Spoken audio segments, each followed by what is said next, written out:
My name is Asanga Sakya, and I'm from the Khöndung family lineage, which is responsible for the founding of the Sakya school of Tibetan Buddhism, which is one of the four schools of Tibetan Buddhism. And I'm among the younger generation of lineage holders. Well, depression or unhappiness, mental unhappiness, is a state of mind. It is not something which is external, right? So it's within, it's internal. So in Buddhism, the teachings of Buddhism are mainly focused on the inner state of the mind and how to alter the mind when His Holiness is already at such an age. And His Holiness has put much trust and hope in the younger generation. And so we should do our best to fulfill His Holiness's wishes. We should all be happy, right? And we should try our best to be happy for ourselves and also bring happiness into the lives of others. Hello everyone, welcome back to Druktalk Podcast, another episode with Asanga Vajra Sakya. Thank you Rinpoche for joining to Druktalk Podcast. Today I want to ask you questions related to your personal life and also about the Sakya sect and also the Sakya and Yuan relationship. First, can you introduce yourself? My name is Asanga Sakya, and I'm from the Khöndung family lineage, which is responsible for the founding of the Sakya school of Tibetan Buddhism, which is one of the four schools of Tibetan Buddhism. And I'm among the younger generation of lineage holders in the Sakya school. Rinpoche, since you are studying Buddhist studies at Seoul's University, why do you think as a Tibetan monk, as a Tibetan practitioner to study the Western education? I did most of my studies in India in a traditional setting, and so I wanted to gain some new experiences and to explore and to learn how do the Western scholars understand Buddhism and what is their understanding and how do they teach Buddhism. So by doing so, by coming here to London and to study, I would learn from them and gain some perhaps new skills which might be helpful for my own teaching career. Explain the significance of the glorious Sakya lineage and the family heritage.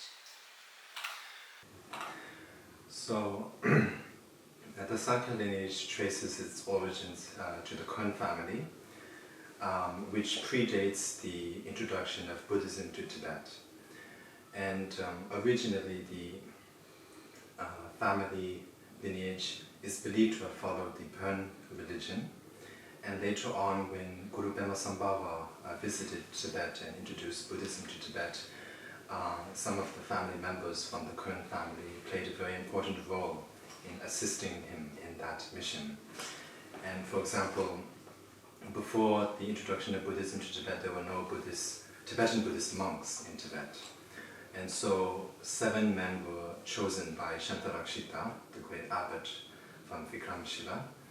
And these 7 Tibetans were chosen to test them, to see if they were capable of keeping the Vinaya vows, the monastic code of conduct. And in that group of 7 people, there was Khön Nagendra Rakshita, also known as Khön Luiwon.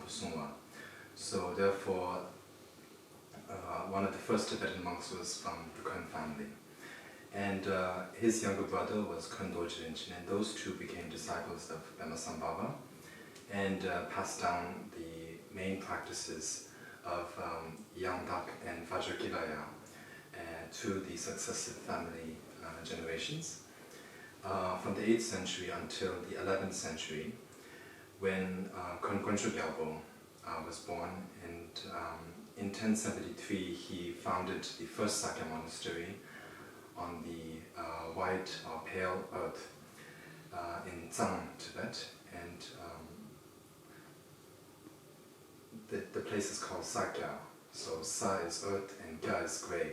It can also be translated as a white mountain, but a more direct translation would be pale earth. And so the tradition got its name from the land. And from there on until the present, so it was from the 11th century until the present, the Sakya tradition has remained and has passed down many teachings, especially tantric teachings from India, as well as the sutric teachings as well.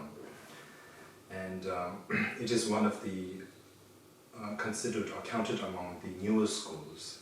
So there are many schools, Tibetan Buddhist schools in Tibet, such as the old school, which is Nyingmapa, and then among the new schools there's the Gadamba and the Sakyapa, and Gagyu and Gelug, as well as Puluk, Jonang, Podong, and Shije and Je, and many other lineages. So it is Sakya is one of the newer schools. And it also plays a very important part, or role in the Tibetan history as well. And also, along with that, the Mongolian and Chinese history as well as with other countries to the south or the southeast. Because the most pivotal moment for the Sakyapas was during the 13th to 14th centuries, when a priest and patron relationship was formed between Drukthar and Emperor Kublai Khan, who was the founder of the Yuan Dynasty. And so from that time onwards until the fall of the Yuan Empire, all of the successive Yuan emperors had to be initiated into the mandala of Vajra by the imperial preceptor, which was from the Sakya tradition.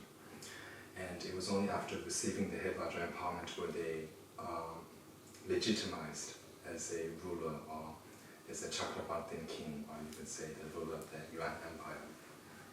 And so this did shape Tibetan history, because later on this it became the main basis for keeping relations between Tibet and China after the Yuan Empire.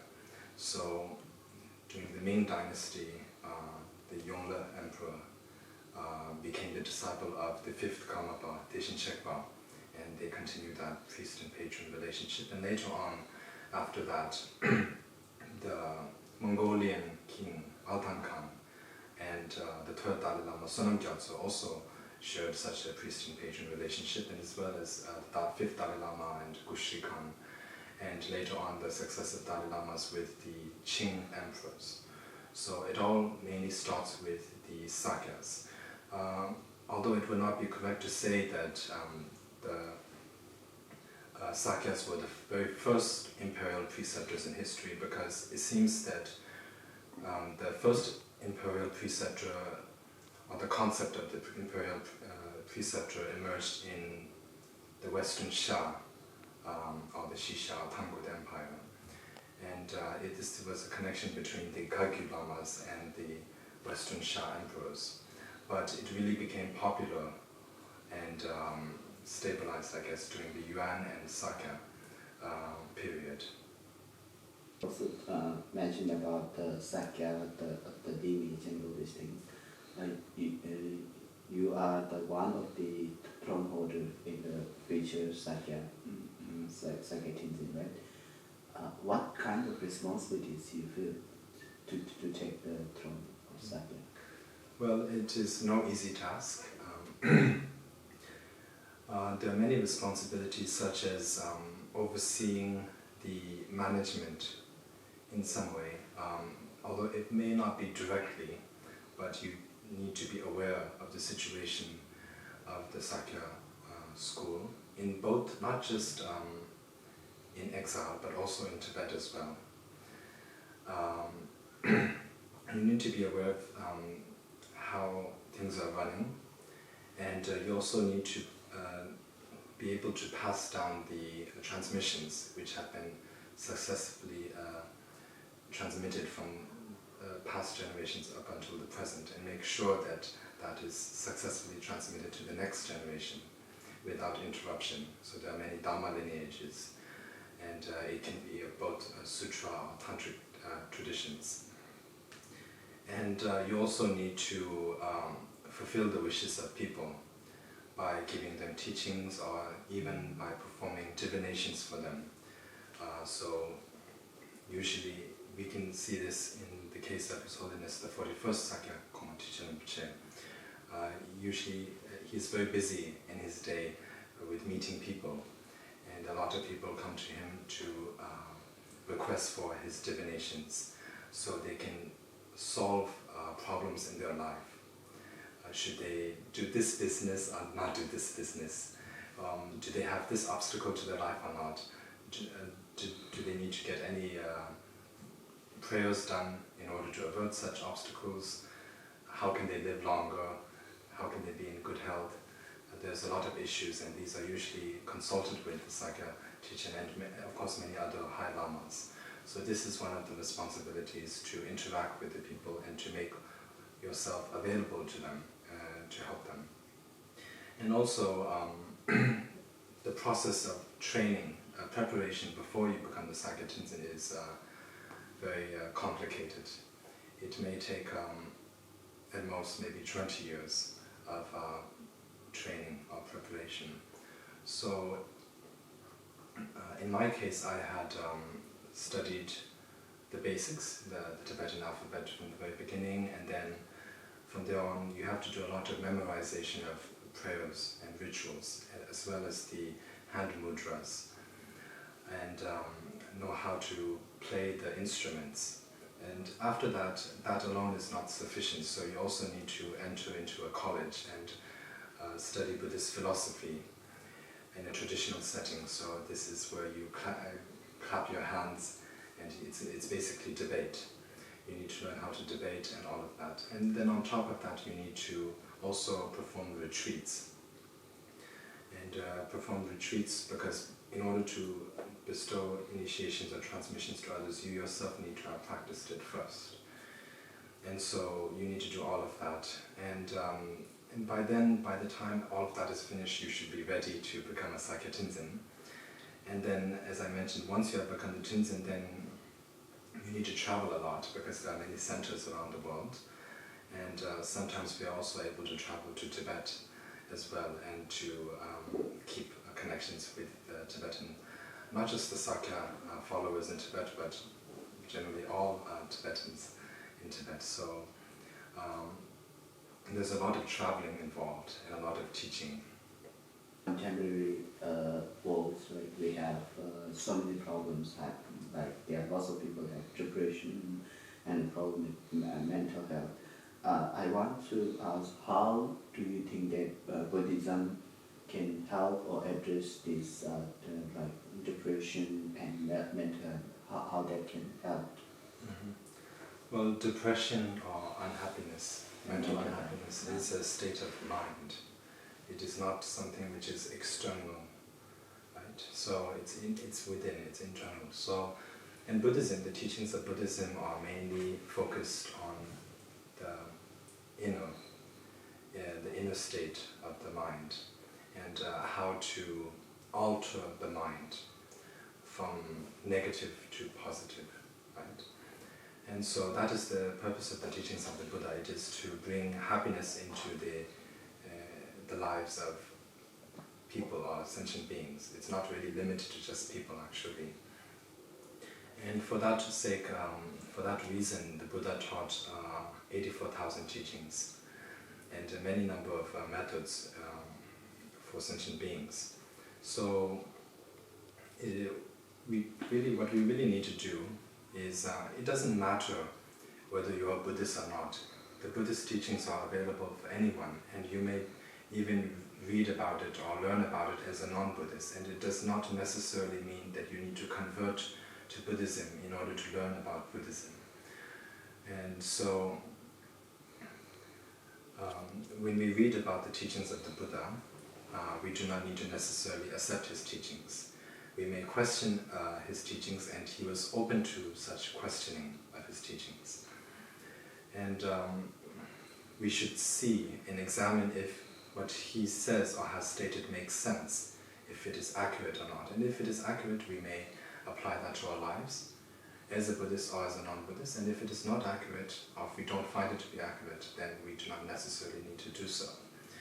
And one of the main teachings of the Buddha is the teaching on the law of cause and effect, or the law of karma. So what that means is that the Buddha did not teach or claim that there is a creator or an almighty God. So what the Buddha taught is that whether we are happy or whether we are unhappy, it all depends on ourselves, our own state of mind. It is the mind which is the most powerful and which determines our future. And so therefore, the Buddha taught that there is a connection between the causes and its results. So if you wish to be happy, then you need to accumulate the correct causes to attain such happiness, which is performing good deeds or positive deeds. And if you do not wish to be happy, if you do not wish to experience suffering, then you should avoid performing negative deeds or misdeeds. So if we can follow this law of karma, usually the law of karma revolves whether we know it or not, but if we follow it knowingly, as we know how it works, there are better chances for us to be happy. So what I would suggest is that whether you are Buddhist or not, you should experiment with the teachings of the Buddha and see if that brings some change into your life. Yeah. What are your goals and the plans for the next 5 years? Yes. As I am still preparing to become a Sakya Tenzin eventually, I have completed most of the preparations. Now what is left is to perform a number of retreats.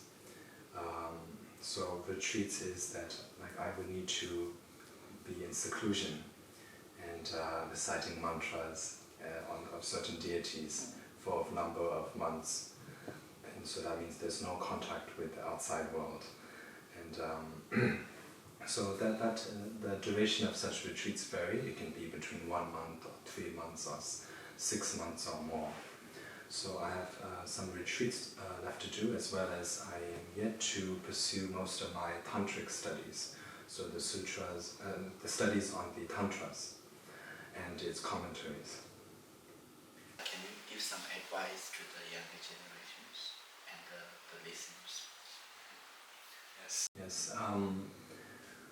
Well, I would have 2 main advice for the listeners. If you are Tibetan, then the most important thing is that we uphold our unique culture and religion and traditions with great pride. And especially because it is up to us, the younger generations, to uphold such cultures and traditions, because if not us, then who will? The elder generations are slowly passing away, and which leaves most of the responsibility of continuing with such responsibilities upon us, the younger generation. So we are at a very crucial moment in, I guess you would say, Tibetan history, and especially because we are outside of Tibet. And on top of that, His Holy 14th Dalai Lama turns 90 years old this year, so it is a very old age. And so we need to be especially more alert and more careful in preserving our culture when His Holiness is already at such an age. And this has put much trust and hope in the younger generation, and so we should do our best to fulfill His Holiness's wishes. And so that is the advice for the Tibetans, and especially the younger generation. And for the general public, those who are listening to this session, I would just mainly say that let's try to be a good human being by right? Because life is short. We should all be happy, right?